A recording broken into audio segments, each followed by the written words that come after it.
तो हेलो दोस्तों, welcome to my YouTube channel. दोस्तों स्वागत है हमारे यूट्यूब चैनल में जिसका नाम है जीके न्यूज भोजपुरी।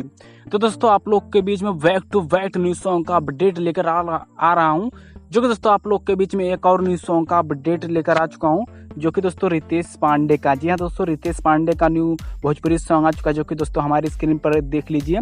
जो कि दोस्तों गाने का नाम है पगला गई का। दोस्तों गाने का ही नाम है पगला गई का, जो कि दोस्तों बहुत ही ज़बरदस्त सॉन्ग आने वाला है, जो कि दोस्तों इस वीडियो में सब कुछ जानकारी मिलेगा। तो दोस्तों प्लीज़ अगर जो हमारे चैनल पर नए हैं तो प्लीज़ आपसे रिक्वेस्ट है हमारे चैनल को सब्सक्राइब कर दो, क्योंकि दोस्तों न्यू गाने का अपडेट इस चैनल पर लेकर आता रहूँगा, तो प्लीज़ चैनल को सब्सक्राइब कर दो।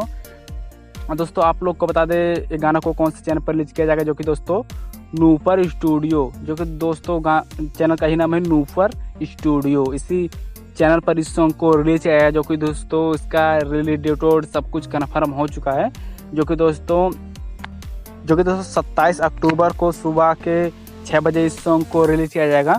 तो दोस्तों अपडेट कैसे लगा प्लीज़ कमेंट बॉक्स में हमारे कमेंट करिए, चैनल पर नए सब्सक्राइब करिए। और दोस्तों आप लोग के बीच में इसी तरह का न्यू गाने का अपडेट लाता रहूँगा, तो चैनल को सब्सक्राइब करिए। और चलिए दोस्तों फिर मिलते हैं और किसी नेक्स्ट वीडियो में।